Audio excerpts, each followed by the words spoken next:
Hello, hello. We are live. I see that we have Marilyn, Little Homestead by the Beach is there. Lynn at Bucket List Homestead. I saw Melissa, Little House in the Big Woods.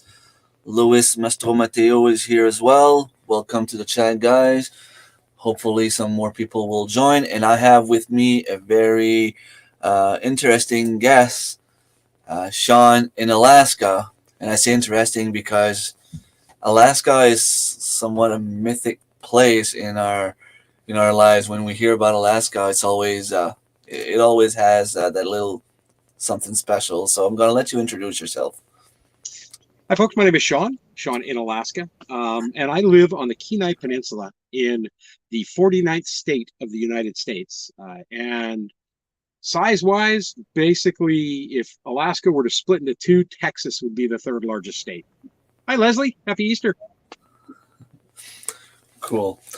Um, just how off grid are you at the moment? How, what now? I'm sorry? How off grid are you? You're off grid, 100%. completely Yeah, off grid, 100% off. and you live in a camper right now. Yeah. Right now, I'm living in a fifth wheel trailer. I picked this up. I moved up to Alaska in a motorhome, an old motorhome, and parked it at a buddy's house and was plugged in there until I found my property. And then it was way too small. I mean, even this fifth wheel is way too small. But then I bought the fifth wheel trailer, lived in that for a year on his property, and then when I had my driveway and pad cut in, I moved it over to here. So I have no electricity on, as far as being able to plug in and turn a light on. I have no sewer. I have no running water. So I'm 100% off the grid in the trailer. Cool. Do you find it hard? Like, what's the hardest thing about being like you're basically alone in trailer? It can be small, like you said, it's a small space. You don't like. I mean, if I'm bored in the house, I'll change room, and most of the time, it'll clear my mind. I know you once told me that you go to town like every once in a while. You see people there, so you're not completely disconnected from society. Right. I still work full time. So Monday through Friday, I'm driving into town, and I'm going to work every single day. I work today.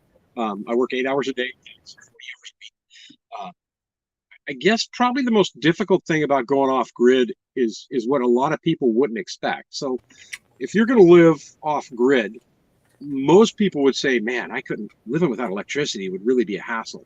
But in reality, the harder thing is living without running water. Um, the number of times that you reach over to your sink to fill up a cup of water, or you go to do dishes, or you go to take a shower, or for guys we go to shave, and you don't have running water, it really becomes you know kind of difficult to do until you figure out the routine. Electricity, I don't use a lot anyway, so basically all the power that I have here at the cabin is done off of one 12-volt uh, deep cycle marine battery. And this time of year, that battery is kept charged up by the solar panel outside. And then obviously, since I'm a YouTube creator, I have a bunch of equipment that requires batteries and charging. So I fire up my generator maybe twice a week this time of year to do editing and to charge off all my electronics. So, but yeah, living without water was a big change. Living without electricity, not so much. Cool. And Marilyn, you're in the chat. If you want to share Sean in Alaska's channel, that'd be great. Hello, Danny Days Homestead. Welcome to the chat. Little House in Bigwood agrees with you for the water part. Um, we don't always realize how important electricity is until we actually run out of it. So I can only imagine, when you're getting ready to move and say, okay, I'm going off grid. I'm not gonna have electricity 24/7. I kind of go through it whenever I go hunting with my dad because we go in a trailer, but he has this big, he has the solar panel, he has a battery, and he has, the generator at night. So we're always able to watch TV. He has a satellite. I mean, it's not even completely off grid. But to think that we don't go and take a shower every night because it's hard to heat the water, and there's three guys in the woods. I mean, it could be like energy consuming. But to think about, shaving, you can't shave, you can't plug your phone whenever you run out of energy or battery. It's something to think about. What made you decide to just take the leap and go off grid like that? Like, so I'm born and raised in California. I was born in San Francisco and grew up in the city and lived in big cities my entire life. But I've always loved camping and I've always loved being out in the woods. And, when power would go out, it never fazed me. Living in the Sierra Nevadas, we'd have huge winter storms come through that would drop 4 and 5 feet of snow. We'd lose power for 3 or 4 days on end. And it never really fazed me. And so I'd lived in Alaska before. And then I moved back down to the lower 48 to get closer. And that's what we call the rest of the United States, the lower 48. To get closer to my kids because they were younger, and then they both ended up living with me. But I'd always said that I was coming back here, and when I came back, the plan was I just want a place that's simple. So I want something that's off grid. I want it to be mine, and I want it to be paid for. I don't want to have any monthly bills on this house, so that when I get older and I retire, I won't have to worry about how am I going to pay the gas? How am I going to pay the sewer? How am I, you know what I mean? And not that I don't have a retirement set up that will cover it, but I'd rather use that for things I want to do, as opposed to paying bills with it.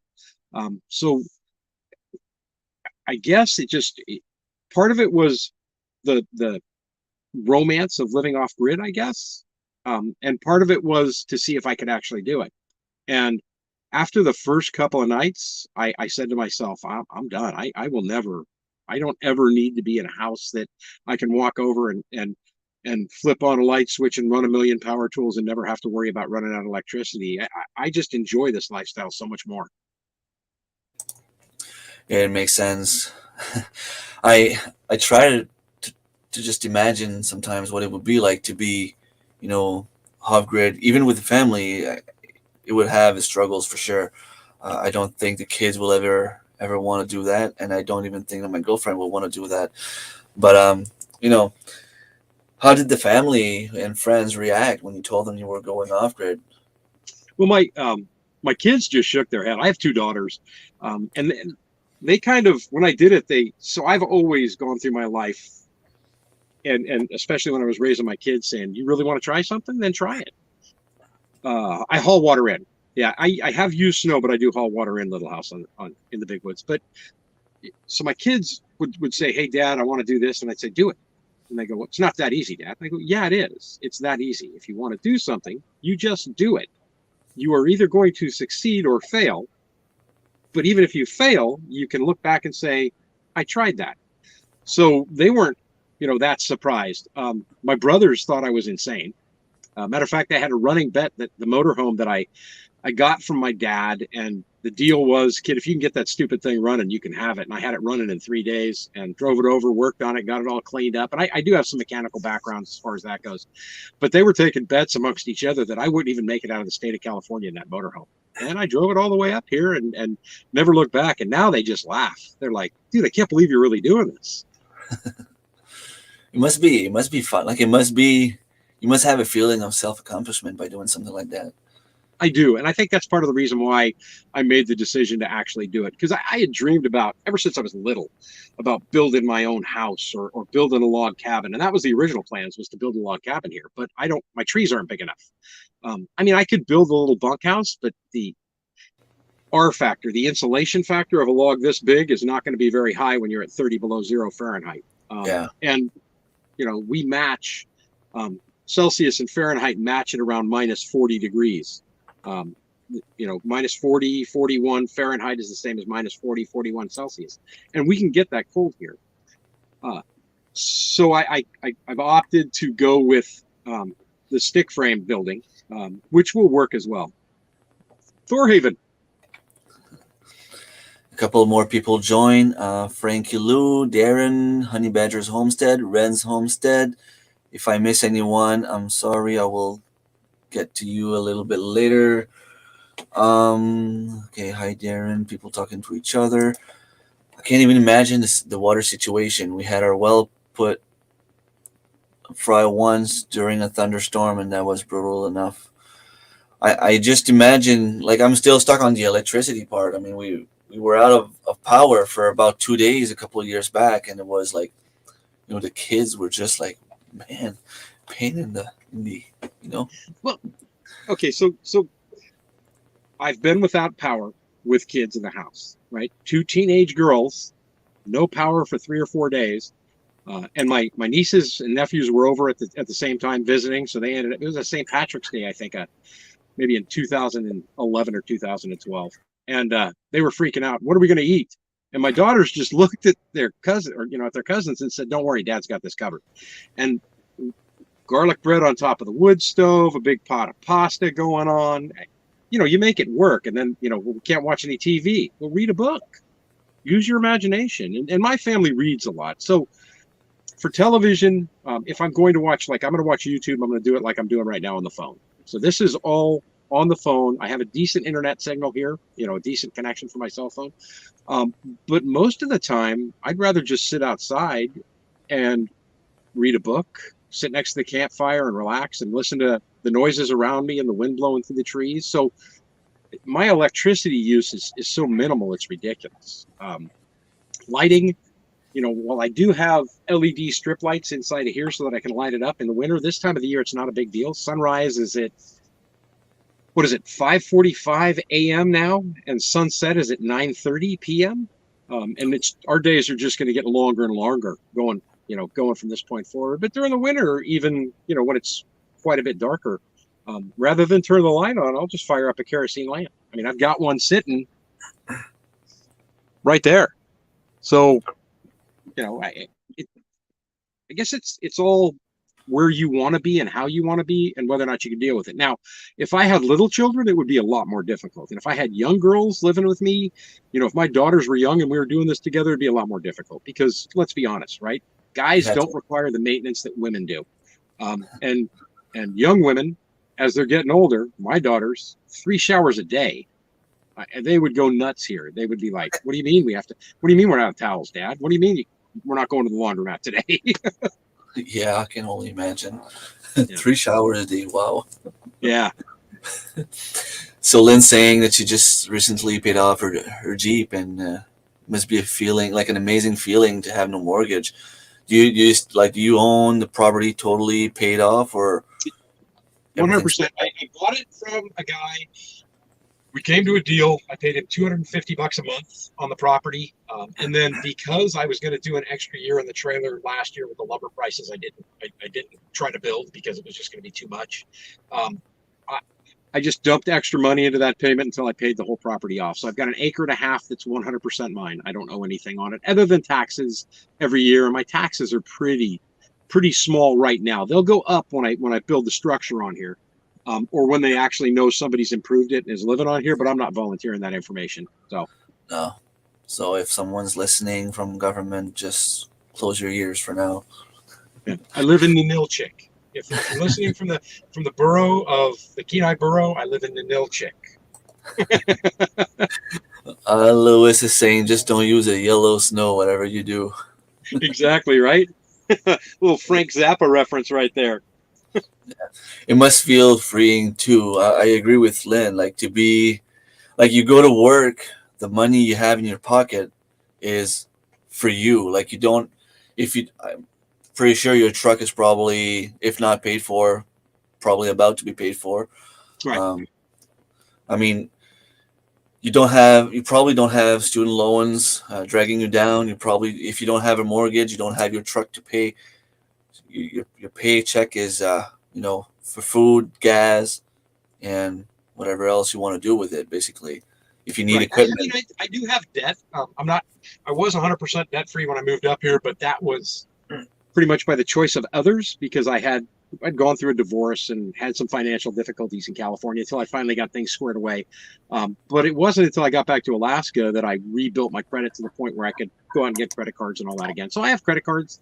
I do have a payment on the truck, but I never even make the payment. I have it set up so it's a direct deposit right out of my bank account. But the big thing is that, while I don't have crushing debt that I'm fighting for every week, whatever I'm making extra on my paycheck has to go towards building the cabin that I'm going to be living in. Yeah. That's so I live a tighter lifestyle doing that, but at the same time, when that's done, I'll have nothing. I'll owe nothing on anything that's in the house. And again, being a single guy, I can go through a lot of hardship and struggles that even couples may have issues trying to go through together. So there's the benefits of that. The negative part of that is, I got nobody to share it with, and I end up talking to my chickens too much. Well, we all do it. Yeah. Some people talk to their plants. So, hello, Lori. Welcome to the chat. People saying hi.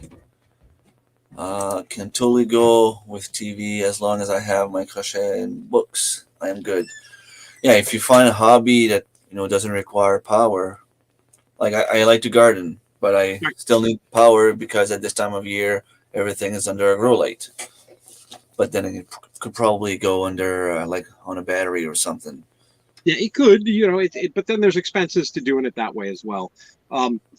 Simple Living Alaska is a pretty good example. When they start all their plants, and they do an incredible garden on their property. So when Eric and Ariel start all of their plants, they have um, just incredible grow lights inside.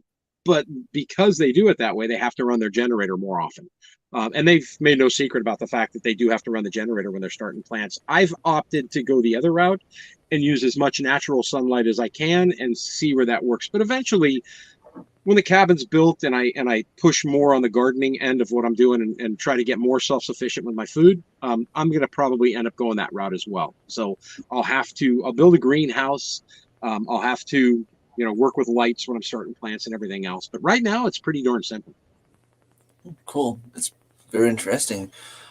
So hello, little garden on the prairies from Saskatchewan. Welcome to the chat. I think it's I haven't seen you too often here. I know we follow each other, but I think it's the first time I see you on my live stream. Um, I'm good. We just finished supper, so she's probably answering to someone.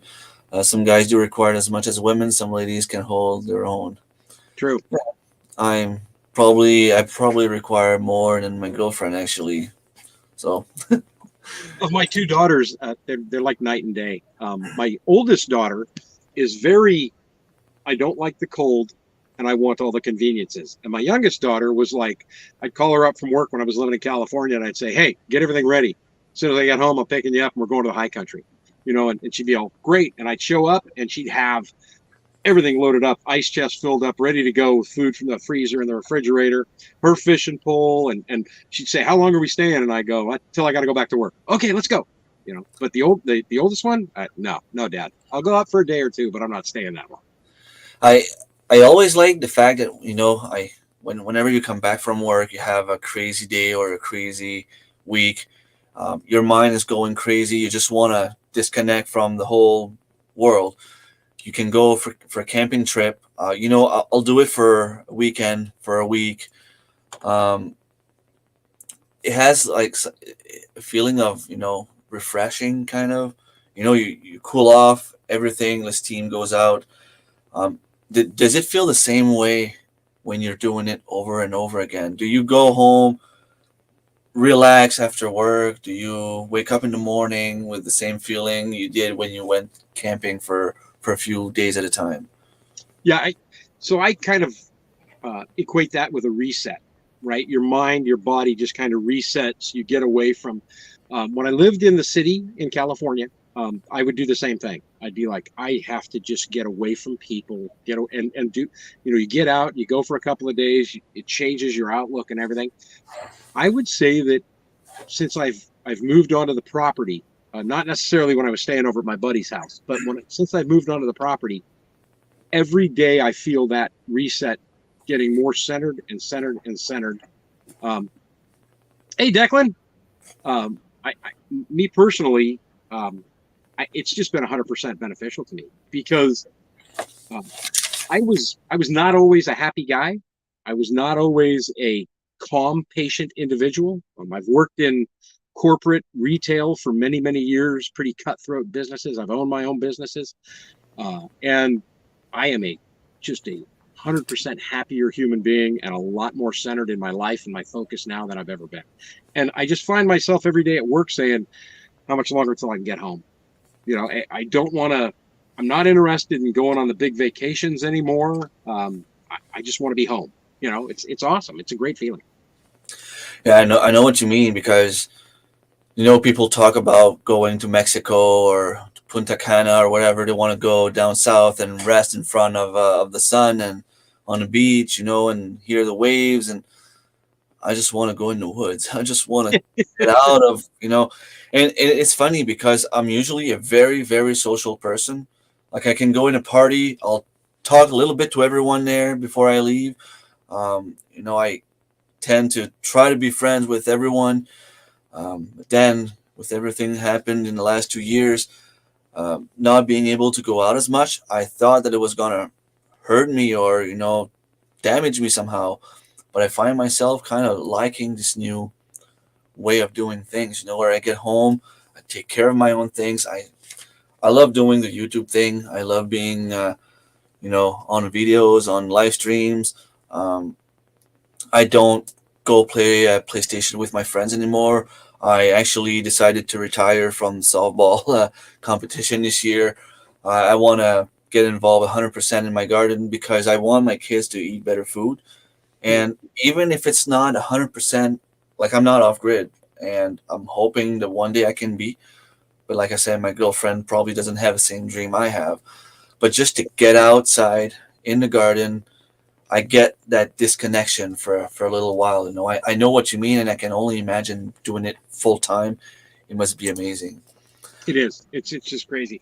And I probably should point out too that while I am 100% off grid, I still buy propane. I still buy gasoline, run my generator. My propane runs my heat, runs my refrigerator and my freezer back behind me. So I'm not 100% self-sufficient as far as that goes. And there are people who do that, who are very, very self-sufficient when it comes to that.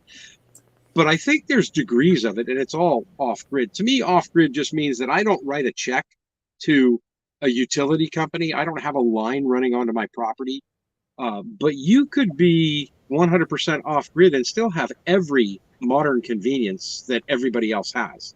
Hmm. And Wild Wonderful Off Grid is a great example of that. So they built a beautiful home with an incredible solar system, a great battery bank, and they have everything. They have kids, but they also have washers, dryers, microwaves, all that stuff. So it's a lot more expensive to do it that way, but it's not even, to me, it's not even something that I would aspire to do because I don't need any of that stuff. It would be nice to have a washer at the house. Don't get me wrong.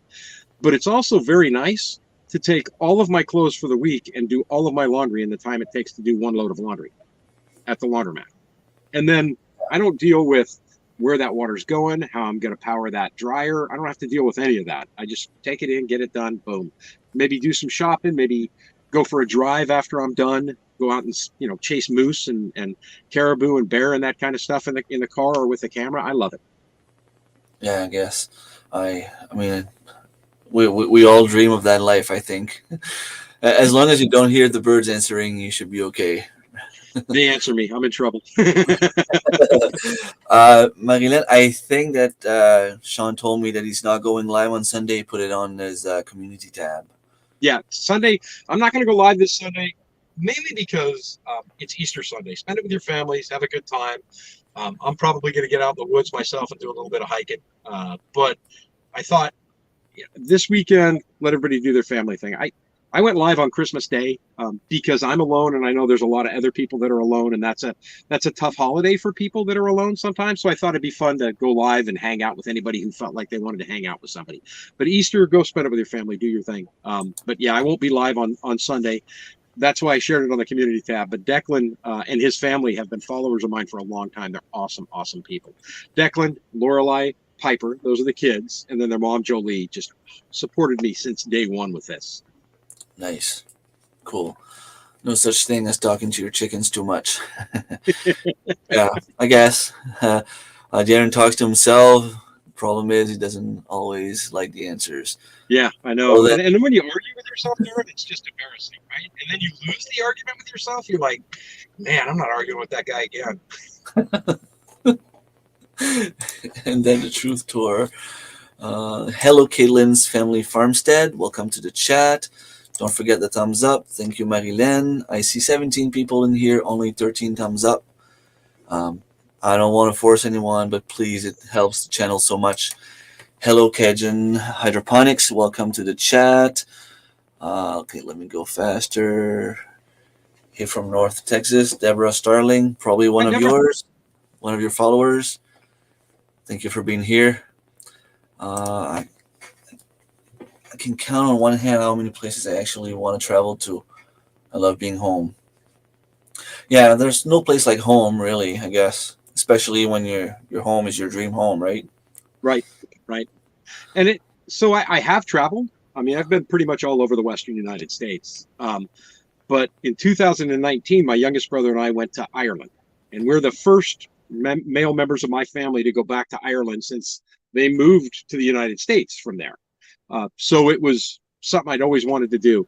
Uh, but it was funny because he's kind of like me, and we would get to a place, and all I could think of is if I was here with my other two brothers, they'd have an itinerary. We're going to go do this. We're going to go do that. We're going to do, and I'd look at my youngest brother and I'd say, "What do you want to do?" And he'd say, "Well, let's go get another pint," and we just sit at the pub and talk to people all day long. So while I did see a ton of the sights and some of the most beautiful country I've ever seen, it was really nice to make that trip and not be. I'm not the kind of person that has to plan the whole thing out. I want to come back from a vacation more relaxed than when I left. I don't want to come back more tired than when I left. Yeah, exactly. I don't mind leaving for a few days, but I'm really not a city person. Like I don't mind. Like I went to Montreal. I enjoy my time there. Don't get me wrong. Right. Same thing. I visited Boston. I visited Pittsburgh. Montreal, Quebec, Moncton, around here. Those are the big places I went. But I lived in Moncton for a while, and I'm not for a city. I'm not a city person at all. Like I don't like the traffic. I don't like being surrounded by too many people, too many crimes, too many. Everything is just boom, too much. I prefer being in the woods, like hearing the birds. As long as they don't talk to me, like Ren said, I'm fine. Garden is small. We're far from off grid, but my garden is definitely my happy place. A lot of people are like that. It gets you a connection with nature, and humans are animals. We were meant to be in nature. We are a social species, but we need to be connected with Mother Earth. Hello, Sunshine. Probably another follower of yours. Hi, Welcome to the sunshine. We are super lucky to live where other people vacation. If I had my own lake, I would never need to leave. Nice. Yeah, I would love to have little pond or something like that to have some fish and um, I can't say I would love to have a property because my dad has one and I can pretty much do whatever I want and like I'm not allowed to go and destroy the whole land, but I can go hunting and I can go clear the apple trees if I want to and make an orchard there. And he told me I could go and plant a garden if I wanted to and stuff like that. I can build a little cabin also. But there's so many bylaws here in my village that I can't even go on this 75 acres and have chickens there. Like it's insane. Yeah. See, that's That one of the nice things too about being in Alaska. And I'd always wanted to be in Alaska. I always fell in love with Alaska when I was very young. But where I live, I can do whatever I want. It makes no difference. I could build my house. I don't need a permit to do anything that I'm going to do. But I can have any animal that I want on my property. But I have to take into consideration the fact that I also have wolves, coyotes, and coyotes that are huge. We're not talking smaller. These are German Shepherd size and bigger coyotes. I have bears. I have grizzly bear, black bear, um, eagles, falcons, owls. So if I'm going to do livestock on here, I'm running a risk of drawing animals into me. Um, but we've been pretty successful in this area. There's a lot of people that also have chickens and other livestock, and nobody's really lost anything. So it's been pretty nice as far as that goes. But that was a big selling point for me when I was looking for land. It could not have bylaws. I would not buy a piece of property that had covenants because I didn't want to have to deal with anybody else's rules on my property. Yeah, that makes sense. Like to me, it's just something I didn't even know that it was even possible to have your own property. I live on, I think it's an acre and one third of an acre, um, and in a village where it's known for the agriculture here. To not being able to have my chickens, like to me, it was just like, what? Like, are you serious? Like, do you realize I'm not even allowed to grow my own food on my own land? Like, it's insane. That's crazy. Wrens, I don't know if they speak English or French. I don't hear them properly. I'm deaf. We lost our washer last year for about 3 weeks, and there is no way I want to go back to laundromat. I don't use our dryer as much, though. Yeah. Well, different people. Okay, you see 19 thumbs up. Great, thank you very much. I climbed fast, right on. Ireland is on our list. Fingers crossed for next year for our 30th anniversary, but we want to stay in a way place, not where all the tourists go. Cool. But there is something to be said if you go to Ireland, go to Dublin, because Trinity College is there, the Book of Kells, some of the most beautiful history in that country is right there. And then you could get on a train, and in an hour and a half, my brother and I were in Sligo, and our people come from a village called Liscagga Drumkieran, where the only successful businesses in that town are 5 pubs. But there's nothing else going on there. It's farm country, and so we were out in the woods there. But definitely see the city while you're there because the history for Dublin is incredible. Um, Next question. You told me you were looking to build your cabin, so that's probably in a short term goal. But on long term goal, what would you have on your list? So the big project for this year is the cabin. Because I really do not want to do another winter in this trailer. It's not designed for winter living. And then I'm going to play with the garden a little bit this year. I cut out a 40 by 20 section of my property, 40 foot by 20 foot section, to start a garden. So if everything goes properly with the cabin this year, which it will, I'll be living in it. It won't be finished, but I'll be living in it this winter. Next year, we'll see a lot more work on the agricultural aspect of the property. So gardening, I'd like to get some pigs. We'll look at maybe goats or something down the road as well. Uh, I'd like to do some high tunnels on the property, which are basically big domed greenhouses. I'd like to plant some trees. I mean, I've got a pretty long-term list of things that I want to do here.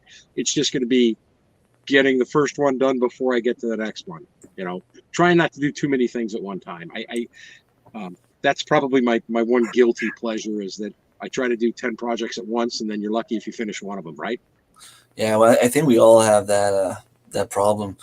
Yeah. We look at things, especially homesteaders, because there's always something to do, and we always keep telling ourselves, if I do this, I'm going to save time. If I do this, it's going to get better. If I do this, I'm going to grow more vegetables. If I grow this, I can have more chickens.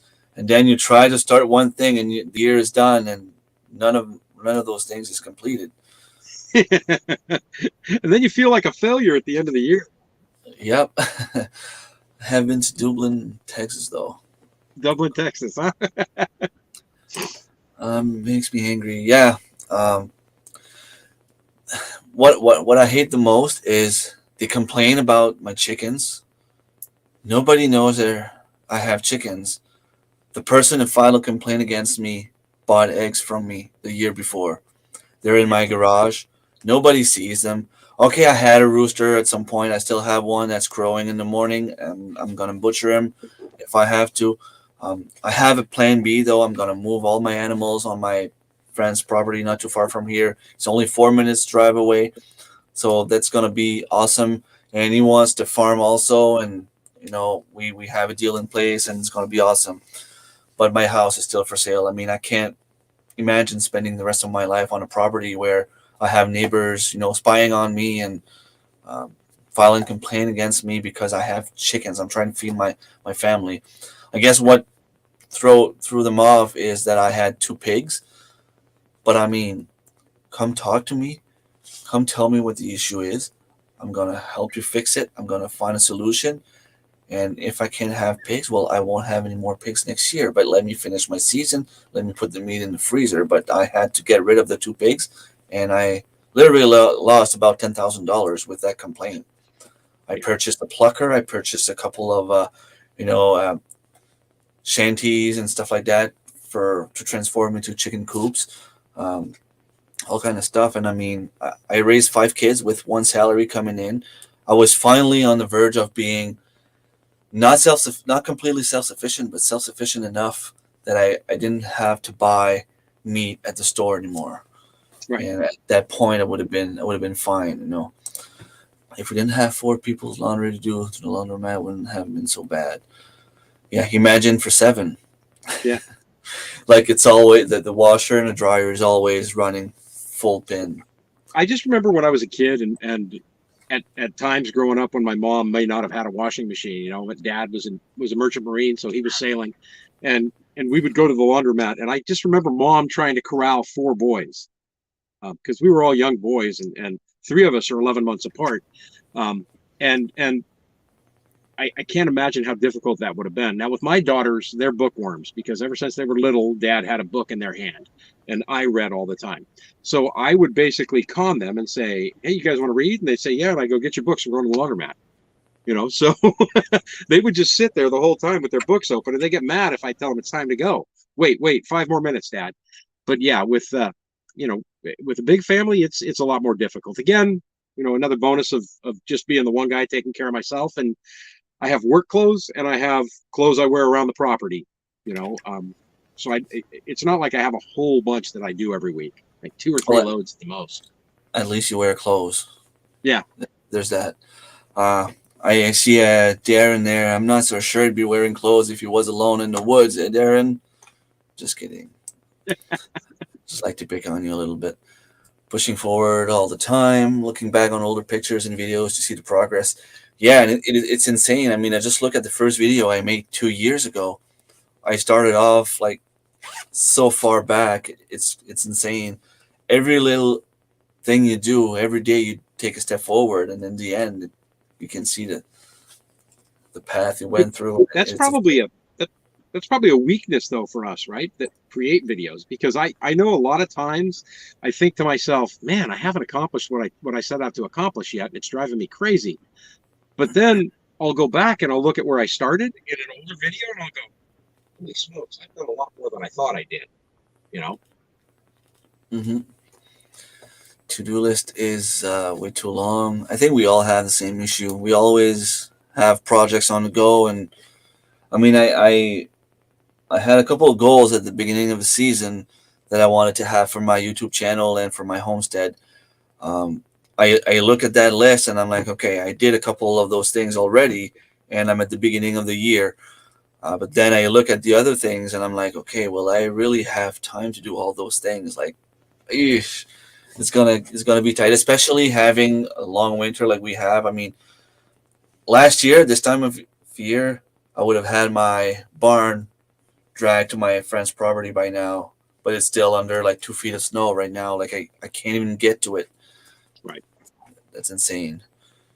Not for me. It really stinks. Yes, really hate people sometimes. I've seen a few of those complaints go down, and it's always terrible. And to me, it's all about communication. Go talk to the person first. Then, if that person turns you down, do what you have to do. But at least give the person a chance. You know, if I see my neighbor selling drugs, I'm not gonna go rat him out. If I don't like what I see, I'm gonna go and talk to him and look. Can you just be careful? I have children around.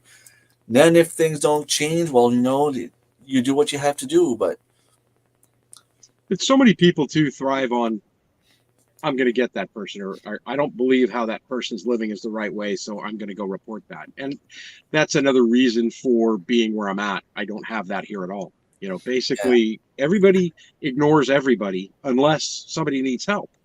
You know, if I need help, there's a house down the street that every morning 20 people are there drinking coffee and visiting together because we don't have where I'm at, we don't have stores, we don't have restaurants, we don't have in this area. So if you want to do that, it's a half an hour, 45-minute drive to get into somewhere where you can do that.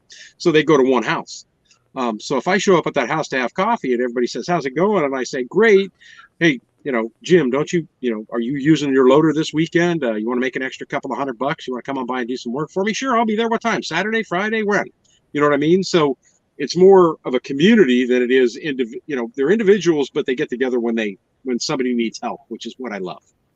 Yeah, that's one thing I like about the community as well. Like I got like real life friends that I can go and talk to if I want to.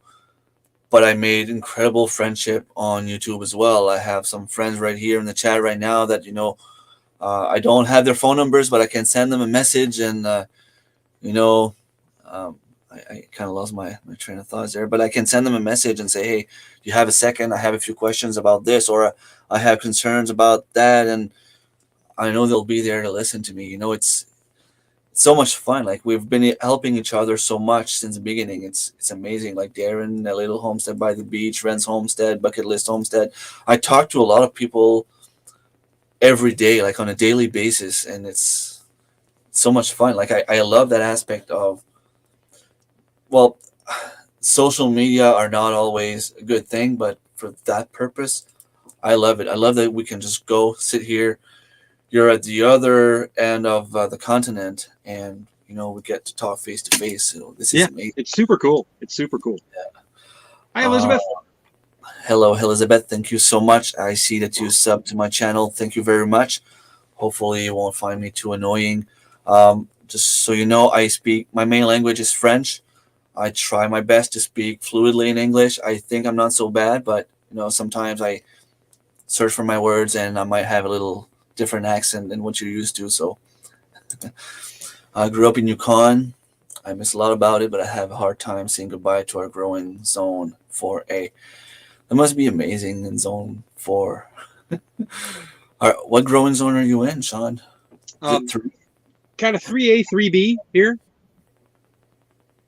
So short season, but intense sunlight. So everything grows much faster because it's got just constant sunlight. But there's like for me, root crops will do real well.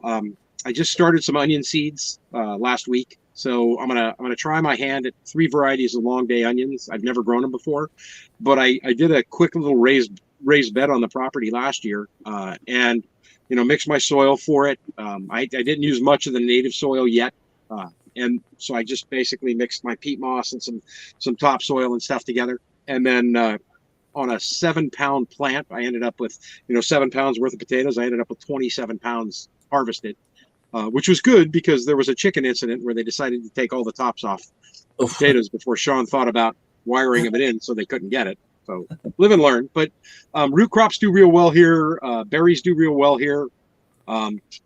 Fruit trees are kind of limited. Corn is, unless you're growing it inside, don't waste your time because most of it won't harvest or won't make it to harvest. I'm going to try pumpkins this year. People have a lot of success with that up here, but I'm basically trying it just to cover the other half of my garden. So this year's plant's going to be real small, and maybe a third of that 20 by 40 section. And then the other 2/3, I'm just going to throw some sugar baby pumpkin seeds, plants out and see how they do. I'm going to start those from seeds. Artichokes do well. I'm going to try my hand at asparagus. It does okay up here too. Okay. But the cold winters really make a huge difference. This ground will freeze for a good 2 feet deep. So I'm going to have to really mulch a lot of overwinter crops. I'm going to try garlic, so I'm going to have to mulch that well.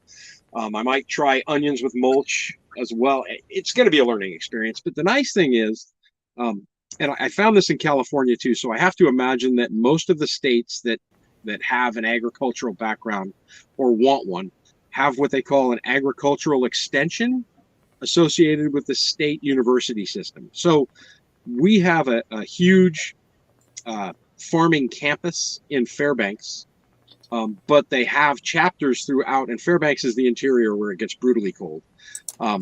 And we have different chapters in different regions of the state that are specifically geared towards that region. So I have resources that I can go to for more information about my area and local growing groups that you can get together with, and they'll tell you, hey, I've had success with this, and this, but you're going to have trouble with the following crop. So yeah, I'm looking really forward to that. That's going to be a lot of fun down the road. Cool. Hello, Tracy. Welcome to the chat. Tracy is in the state of New York, so he's another American. We have a neighbor a few minutes down the road. and he has a few cows, goats, chickens, horse, mini donkey. And I know he isn't supposed to have them, but I will never say a word about it. And the thing is, by not saying a word about it, if you ever need him, he's probably going to be very much more helpful with you. And I mean, what does it change for you that he has a few animals? Yeah, Like, I mean, nothing. it's life. Our ancestors used to live like that. So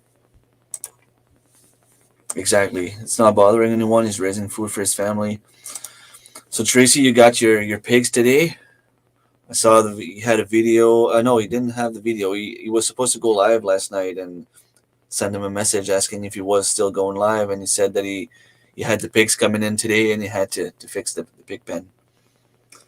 Um, do you go hunting, fishing, and all that stuff, foraging? So I was a hunter for many years, but the animals in Alaska are too big, and I am a hunter that I'm not going to shoot something unless I'm going to eat that animal. And if I were to harvest a moose, I would have more meat than I could eat for 3 or 4 years. Now I could share it with other people, but I don't need a moose that bad. Um, so I'm a fisherman, and Okay. I harvest as many salmon as I can catch. And occasionally I'll go out and I'll do a charter trip for halibut, and I'll fill the freezer with halibut as well. So I'm more into fishing for food right now than I am into hunting for food. The only kind of hunting I really do now is with a camera. So Yeah, but do you have like grouse in your area, rabbits? It's not yeah, something I've you're got interested. rabbits, I've got grouse, I've got we've got rabbits, grouse, porcupine, um, ptarmigan, which are kind of a big fat quail. Okay. Yeah. So yeah, I mean, there's small game that I could harvest, but again, I don't need it right now. So there's really, I might go out and play around with some of that this next winter. I might run some, some snares for some rabbit and see how that goes. But eventually, I'd like to have rabbits on the property that I'm raising for meat, as opposed to going out and harvesting Yeah. those animals. Cool. So yeah, it's fun that you don't need the meat. I just love hunting, but I mean I eat whatever I kill. Like I'm not gonna go and hunt something just for fun. I mean I put it Right. in the freezer and it's put to good use here. So there is that, and that's one of the things that is gonna help me this year in Shed Wars. Um, I have to bring in as much food as I can for the competition, but also because this is what I have to do for my family. Right. So it's an extra motivation, and I know that I can bring more stuff because I know we're gonna eat it.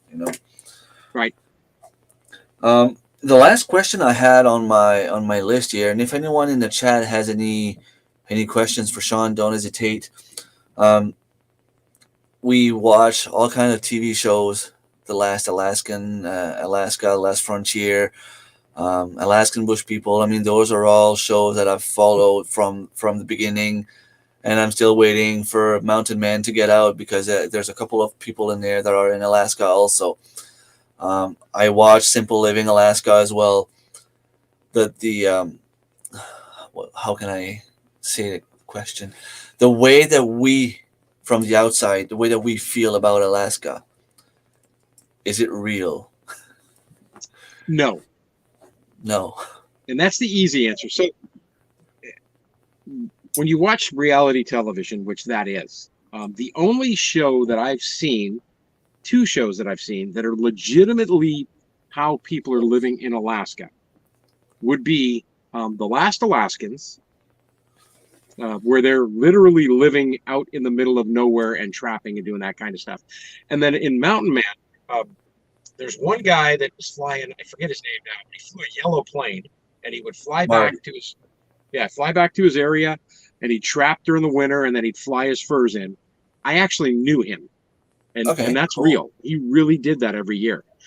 But Alaska, the Last Frontier, they're out of Homer, and I'll never forget when I first got here. My buddy said, "Hey, you want to go see the Kilchers?" And I go, "Well, sure." So he drives me down to Homer. We get all the way over to this one spot, and we stop. And I go, "What are you doing?" And he goes, "Look at the sign." And I look at the sign, and the sign says, "This is a paved road, mind you, Kilcher Road." He goes, "That paved road right there goes to their front house." So he said, "If they do not catch enough salmon this winter, they may have to drive to the grocery store to buy their food. And Well, literally, they live closer to the grocery store than I do. Now, the parents of that family and the young couple, uh, Evan and his wife, they do a lot of off-grid living. And Otsley is, I mean, they built that up, but television builds it up even more so that people think yeah. that it's the end of the world. But it is a tough lifestyle. There are some strange characters that live in this state. A lot of people come to this state just to escape everything else. They're leaving all their problems behind, and they think this will cure all those problems. It doesn't. It doesn't matter where you live. Problems will follow you. But I've only seen the 2 reality shows that were even remotely close to what actual Alaskans would do. And what I noticed also from the first episode of the Alaska Last Frontier until the last one is you see them at first, doing everything with the horses, with their bare hands, trying with the whole family to lift something up, or doing the work, and then like throughout the seasons, okay, they buy a new TV, they have this new chainsaw, they have this new gadget thing that they can use now. And I mean, it makes sense because they're making more money, so they're buying more expensive stuff, and I'm pretty sure, like you just said, like I mean, if they don't have enough food, it's not like they say on TV, like they keep saying that, oh, we have to get a bear, otherwise we won't have food in our freezer. But yet you see them not killing a bear, and their next season they're still there. So Yeah, I mean, I'll give you a great example. So tonight I'm having a rib steak for dinner. Right? I didn't hunt that thing. That's at the grocery store. It was on sale, so I bought it. And the same option is available to them too. One thing about living in Alaska that TV doesn't portray is that we are a remote state, so our agriculture here is very minimal. And if you buy locally raised agriculture, and I'll use eggs for an example, it's going to be a lot more expensive. So 1 dozen fresh eggs raised in Alaska, at a minimum, will probably cost you $6 a dozen, right? And you could go to the grocery store and you could buy a dozen large eggs. The price today was $1.89 a dozen out of the grocery store. Okay, so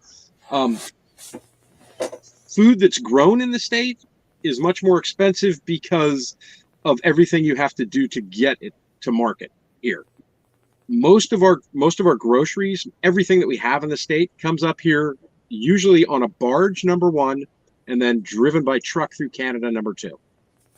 So, and I'll use this as an example because you'll understand this, and there's a couple other creators in there. I want batteries for my camera. When I bought my camera, it came with a battery. They shipped it.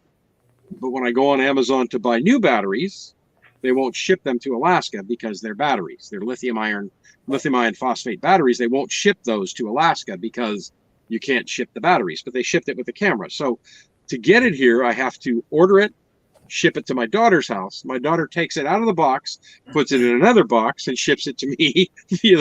So I'm still going to get it mailed up here, but it's a lot more difficult to get things in this state. And if you want anything right now here, you're going to pay a premium to have it shipped here. So that part is a great deal more expensive. But food here in the state, in the city, on the road system, which would be, the main highways that are in Alaska, is every bit as affordable as any other state in the United States. Gasoline here is $4.79 a gallon. In California, I friends down there that are telling me it's over $6 a gallon right now. yeah, I think that's pretty much the same price we have here. Yeah. So, I mean, it's not that bad. Now, when you get into the bush communities, when you get to places where the road doesn't go, you can pay $24 for a 24 pack of water. Right? I pay $3 here, but you'll pay $24 out there. And the reason for that is because a lot of those are flown in, and planes can only handle so much weight per trip. So you're going to pay for that premium price when you get out in the bush and you get out in the villages. But generally speaking, on the road system, it's not. It's every bit as affordable as everywhere else. The difference is our property is very cheap here. I have to put myself on mute every once in a while because there's someone going up and down the stairs, and Oh, I've been in your lives when that happens. It's kids. It's life. Kilcher's Home and Meat Store, I believe, are closer to Homer. Yeah, Yeah, I don't know if they own a meat store. I've never heard that, but they are very close to Homer. it would make sense that they would invest somewhat, because they're famous. They have way more money than they had back then. And thank you for being here, Frankie Lou. If you're not already gone, well, thank you for being here. Take care and happy Easter for you too. The Kilchers are close to Homer. Yeah, Okay. they're off of East End Road. But I mean, Alaskans are funny, right? So if the Kilchers open up a brand new store tomorrow, Alaskans probably wouldn't shop there because they'd be like, "Oh, those idiots!" That store. You know, it that would be it would be for the tourists. It wouldn't be for the people who live here. You know, we wouldn't be that interested in it. Yeah, and I bet a lot of people from outside of Alaska would actually go there to see that or buy from that store. Yeah, when the Homer is a big seaport. It's pretty well, not a big seaport, but it's a big fishing port, and it's super cool because, and I don't know, I don't think they've done it the last couple of years, but they'll bring the Time Bandit in from Deadliest Catch, and everybody goes crazy. Oh, all the tourists, and all the locals are like, yeah, whatever, it's not a big deal. We see those boats all the time. Well, I think it's pretty much the same thing with any like touristic attraction that you have. We have the Sugarloaf Mountain here where people can go and ski. But for us, it's just like, okay, it's a regular thing. If we want to go, we go. And some people will travel like from far away to just to come and, you know, do some ski and travel, around the mountains and stuff like that. But when you're used to it, I mean, I go to the beach in the summer almost every day, and it's not a big deal. But some people have never seen the beach. Right? It's True. So I don't have any more questions. Do anyone in the chat have any more questions for Sean? We'll give you a couple of minutes.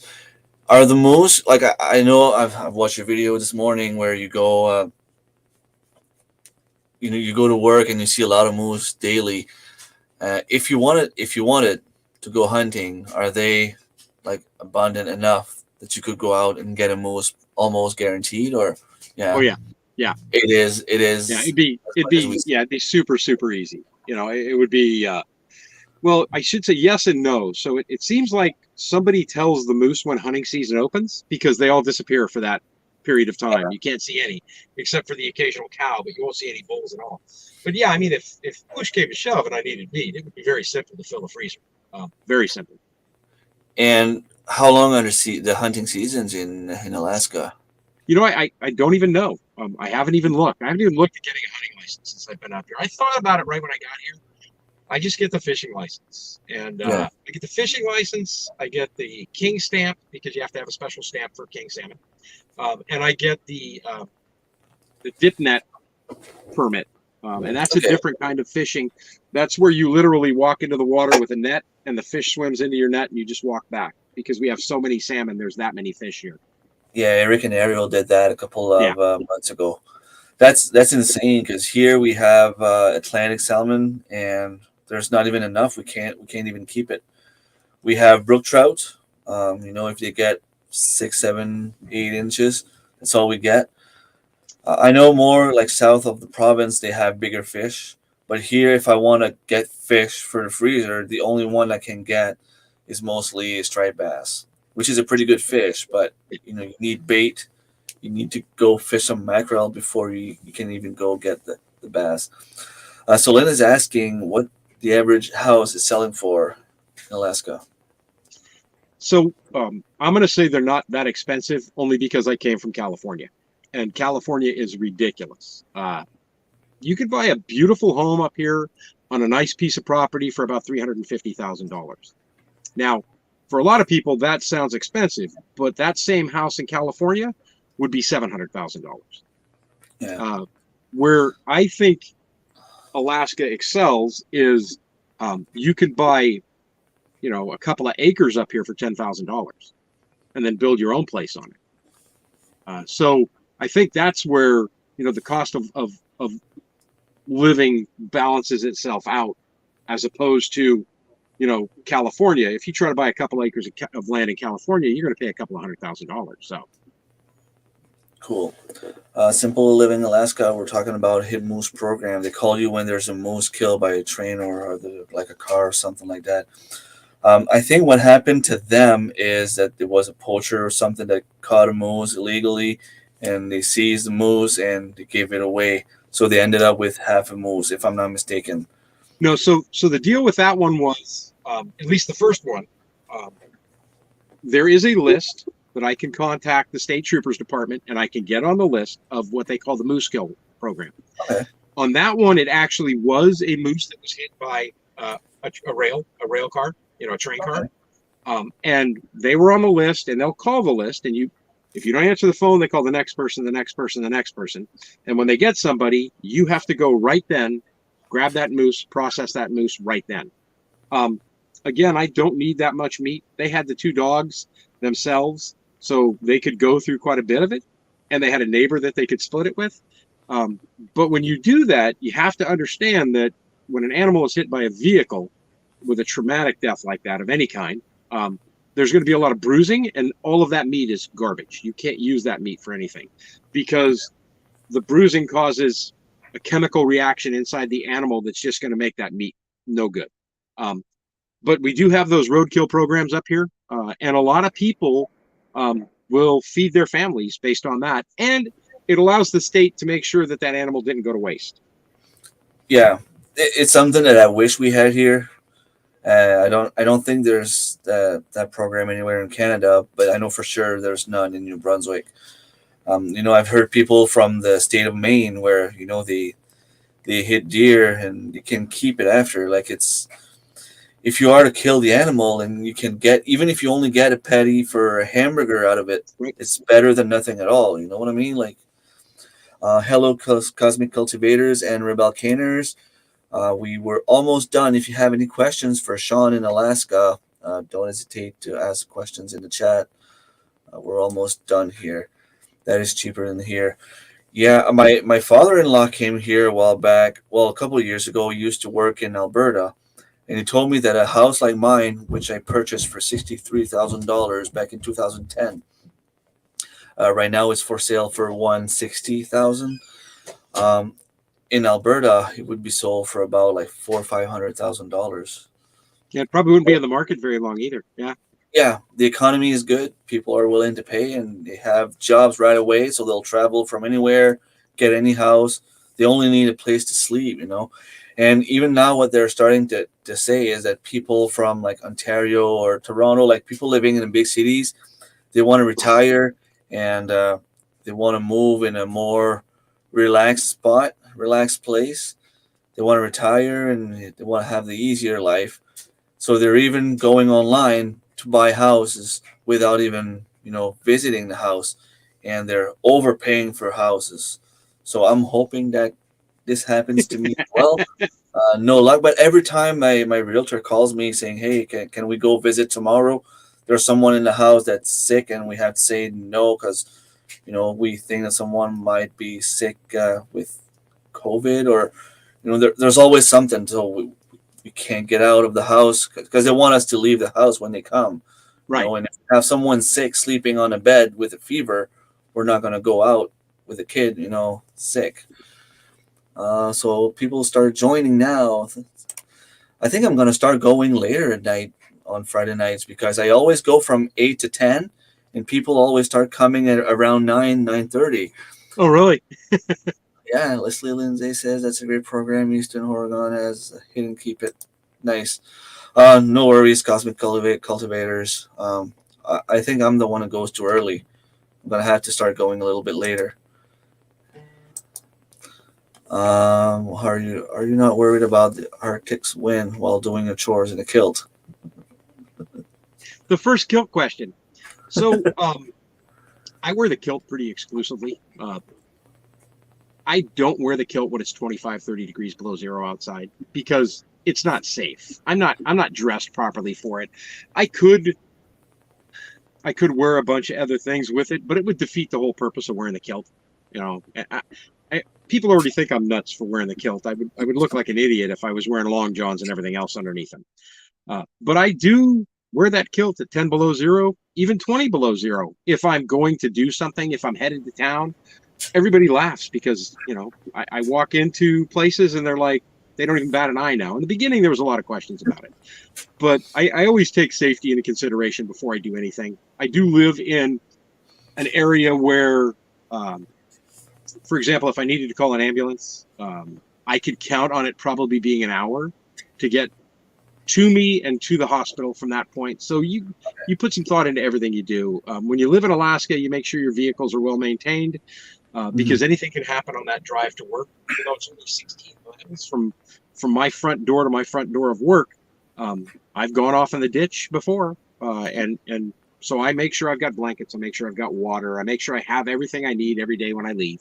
Same thing in the summer. You make sure you've got everything you need in there. Summer's a little more dangerous because you have wild animals to worry about because you can get out in more wilderness. So I have protection for that as well. In Alaska, open carry is legal. So it's nothing to be working in the grocery store and people come walking in wearing guns on their side.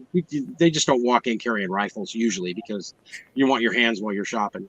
But it is still a pretty wild place as far as America goes. But the kilt things, I love it. It's been a ton of fun since I started doing it, and I don't think I'll ever change. If anything, I'm looking at buying some more kilts now. It must be pretty comfortable, actually. Incredibly comfortable. I don't think my girlfriend would appreciate it if I went to work in a kilt.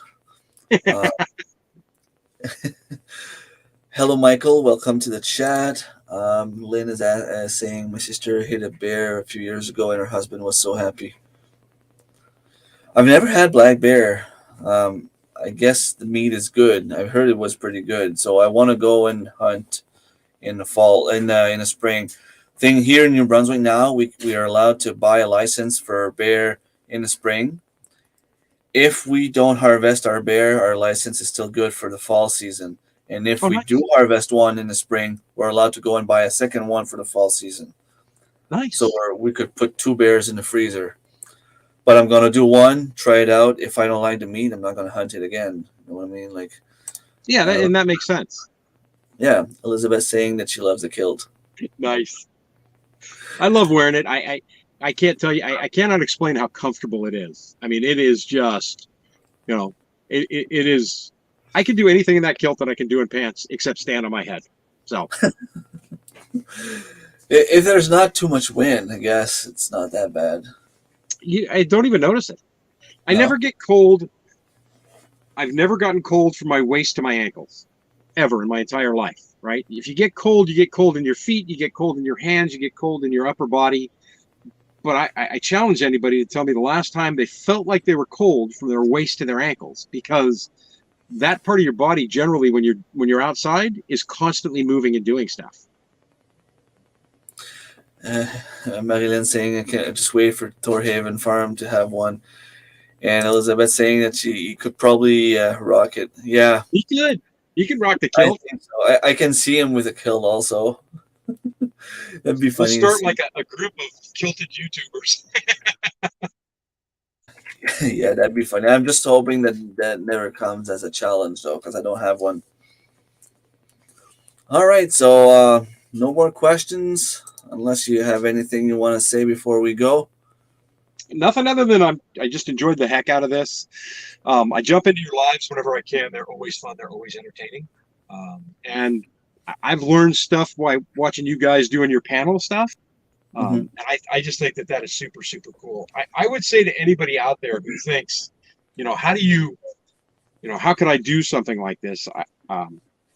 There's got to be a passion that you have, something that you want to do in your life that you think to yourself, man, it would be so cool if, and I would encourage you to take that to the next step and actually try it. Because like I tell my kids all the time, and like I tell anybody who tells me there's something they want to do, the worst thing that can happen is you can try it and you can fail.